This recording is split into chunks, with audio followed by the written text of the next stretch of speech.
Bueno chicos del aula P1, ¿qué tal? Mi nombre es Juan José Córdoba Robles, voy a ser su profesor del curso de Historia Universal y el tema que vamos a estudiar hoy son los conceptos básicos de la historia. El objetivo de la clase es que después de ella puedas conocer los conceptos básicos para el estudio de la historia, explicar por qué la historia es dinámica, comprender que el hombre es en esencia un ser social.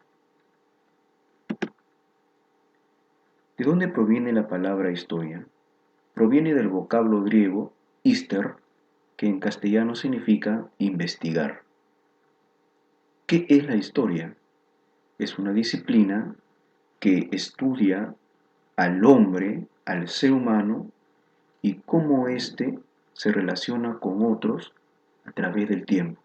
Es decir, la historia estudia a los seres humanos y cómo nosotros nos relacionamos con otros hombres a lo largo del tiempo, desde que apareció el ser humano hasta la actualidad. ¿Ok? ¿Cuál es la importancia de la historia? ¿Para qué nos sirve la historia?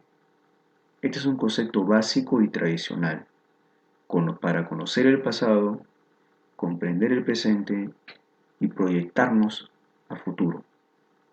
Pero no basta solamente con conceptualizar. Te voy a poner un ejemplo para que entiendas mejor. ¿Qué mejor que un ejemplo actual? En el siglo XIV, en los años 1300, hace 700 años, Europa fue azotada o afectada por una enfermedad llamada la peste negra o la peste bubónica. Esta enfermedad se transmitía por una bacteria llamada Yersinia pestis, que esta bacteria se encontraba en las pulgas de las ratas. Hace 700 años era muy común que la gente conviva en sus casas con las ratas. Recuerda que estábamos ya todavía en la Edad Media, y en la Edad Media la actividad económica era pues la agricultura. Muchos vivían en chacras, en el campo, en los molineros, y siempre vivían pues eh, cerca a las ratas. Y esta enfermedad mató a una tercera parte de la población europea en el siglo XIV y XV, y nadie sabía de dónde venía. La población europea era aproximadamente 75 millones, y esta enfermedad se mató a 25 millones de personas en solamente algunos años. ¿Y por qué esta enfermedad se expandió tan rápido y mató tanta gente en Europa? Porque se desconocía mucho de ella y la gente no tomaba conciencia de ella, y la gente tampoco tomaba medidas contra esta enfermedad. Comenzaron primero a sospechar que la enfermedad era transmitida por los gatos. Comenzaron a matar a los gatos, luego los perros, los conejos, y mataron así un montón de animales. Hasta que finalmente, luego de décadas, se dieron cuenta de que en realidad la enfermedad era transmitida por las ratas, en realidad por la bacteria que estaba en las pulgas de las ratas. Pero lamentablemente ya la enfermedad había acabado con la vida de millones de personas. Ahora, en la actualidad hay una enfermedad que está matando mucha gente, pero nos damos cuenta que al menos la mayoría de las personas, no todos, pero sí la mayoría, en la actualidad ha tomado conciencia y se están tomando medidas. ¿Cuál es la similitud entre el coronavirus y la peste negra? Por ejemplo, que se desconoce de la enfermedad, ¿no?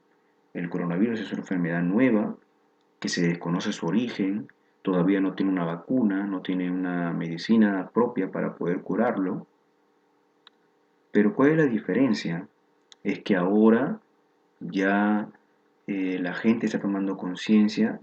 Estamos, por ejemplo, poniéndonos mascarillas, quedándonos en casa, cumpliendo la disposición del gobierno, la cuarentena. Entonces, de esa manera, hoy, en la actualidad, estamos evitando cometer los mismos errores que se cometieron hace siglos, hace muchos años atrás. Entonces, para eso nos sirve la historia. La historia es el estudio del pasado y el estudio del pasado nos permite no volver a cometer los mismos errores en un futuro. Y por ello, hoy en día se están tomando cartas en el asunto y se está tratando de lo más posible de poder evitar la expansión de esta enfermedad. Muy bien, entonces en resumen, la historia es una disciplina que estudia al hombre, al ser humano, y cómo éste se relaciona con otros hombres. Recuerda que el hombre es, por esencia, un ser social, es decir, es una persona que siempre está constantemente interactuando con otras, ya sea de manera directa o indirecta. ¿Cuándo surge la historia? La historia surge cuando surge el hombre, porque la historia estudia al ser humano. Por lo tanto, la historia tiene la misma edad que tiene el hombre, y el hombre tiene aproximadamente 1.800.000 años de existencia. Y como todos sabemos, gracias al desarrollo de la ciencia, el hombre ha pasado por un proceso evolutivo llamado hominización. Primero era Homo habilis, Australopithecus, Homo habilis, Erectus, Sapiens y Sapiens sapiens. Por lo tanto, olvidémonos de esa falsa idea de que el hombre alguna vez convivió con los dinosaurios. Ese es un error total pensar eso, porque los dinosaurios vivieron hace millones de años y se extinguieron millones de años antes de que aparezca el ser humano. ¿Quién es el padre de la historia? El padre de la historia es un griego llamado Heródoto de Halicarnaso. ¿Y por qué se considera a Heródoto como el padre de la historia? Porque este señor fue el primero en escribir un libro de historia. ¿Cómo se llamaba este libro? ¿Cómo se llamaba su obra? Los 9 libros de historia. En este libro, bueno, en realidad que eran 9, este señor nos relata las guerras médicas. La guerra médica fue un conflicto bélico entre los persas y los griegos. Y este señor vivió en carne propia estas guerras y por lo tanto este mismo señor Herodoto, todo lo que él veía en ese conflicto lo escribía y por lo tanto ya estaba escribiendo historia.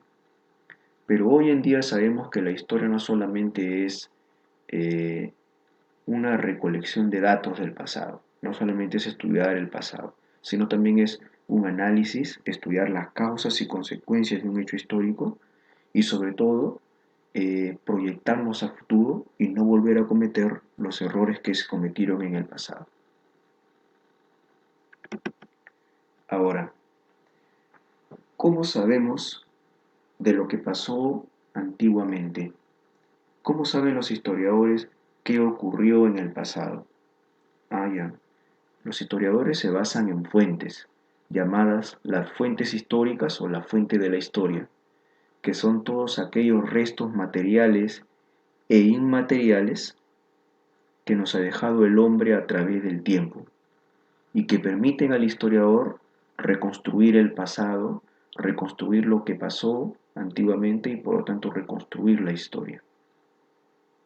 Existen diferentes tipos de fuentes históricas. Te voy a mencionar las más conocidas. Tenemos primero las fuentes escritas, que son los diarios, libros, manuscritos, periódicos, etc. También dentro de las fuentes escritas, por ejemplo, tenemos a las primeras formas de escritura de la humanidad, como por ejemplo la escritura cuneiforme de la civilización de Mesopotamia, de hace 4.000 años, 5.000 años atrás. De igual manera tenemos otra forma de las primeras escrituras, que es la jeroglífica, que se basa, como puedes ver, en imágenes. Y este tipo de escritura le pertenece a los egipcios. También tenemos fuentes arqueológicas. Las fuentes arqueológicas son todo resto material que ha dejado el hombre a través del tiempo. Por ejemplo, las pirámides de Egipto, Machu Picchu, los monumentos, la cerámica, la textilería, los palacios, los edificios, las herramientas de piedra con la cual el hombre primitivo podía cazar sus animales, cortar la carne de los animales. Esas fuentes son arqueológicas, todo resto material. Por eso también a estas fuentes se le llama fuentes materiales. Tenemos también las fuentes orales, que son aquellas que existen porque han sido transmitidas por vía oral de generación en generación. Las familias lo han transmitido a sus hijos y estos a sus hijos de sus hijos y así sucesivamente. Estas fuentes son llamadas orales. Entre ellas, por ejemplo, tenemos a las leyendas, los mitos, las fábulas, los cuentos, las poesías épicas. Un ejemplo también podría ser la leyenda de Manco Cápac y Mamahoyo, que no fue escrita porque los incas no tenían escritura. ¿Y cómo se ha conservado hasta la actualidad? A través de la vía oral, de generación en generación. Tenemos también las fuentes iconográficas. Las fuentes iconográficas son, en otras palabras, las imágenes, los dibujos que ha dejado el hombre. Puede ser una obra artística, por ejemplo, de Picasso o de Leonardo da Vinci, por ejemplo, la Gioconda o la Mona Lisa, es un ejemplo de una fuente iconográfica. Pero también tenemos las famosas pinturas rupestres, que son aquellas imágenes que el hombre, los primeros hombres que se dedicaban principalmente a la caza de animales, dibujaban en las paredes de las cuevas. Lo dibujaban utilizando sangre de animales, eh, el pigmento, las sustancias químicas de las plantas, el carbón, y lo dibujaban en las paredes de las cuevas. Esto, por ejemplo, también es una fuente iconográfica. También tenemos fuentes audiovisuales, que son, por ejemplo, todo lo que tiene que ver con las grabaciones de audios y videos. Esto es más propio de los tiempos modernos, de los tiempos actuales, ¿no? Por ejemplo, los videos, las fotografías de la Segunda Guerra Mundial. Por ejemplo, acá tenemos a Hitler, ¿no? Pero también existen, aparte de la que yo he puesto en el cuadro, otros tipos de fuentes.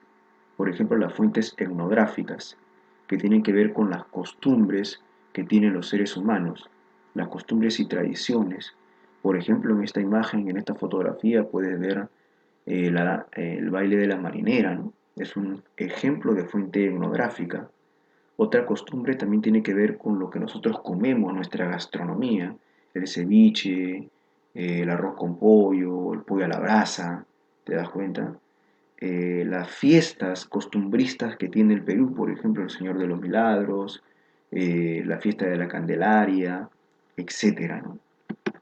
También tenemos fuentes lingüísticas, que su mismo nombre lo dice, y como podemos ver acá, tiene que ver pues con los idiomas que se hablan en todo el mundo. También son una fuente, llamada la fuente lingüística.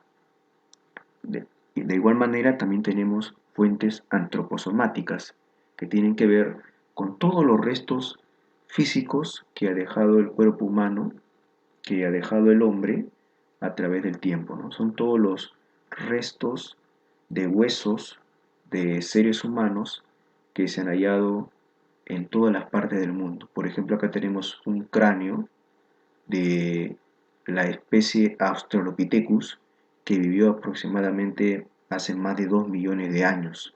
También es una fuente llamada antroposomática, o sea, restos humanos. Muy bien, chicos, espero me hayan entendido la clase. A continuación, sus preguntas. Muchas gracias.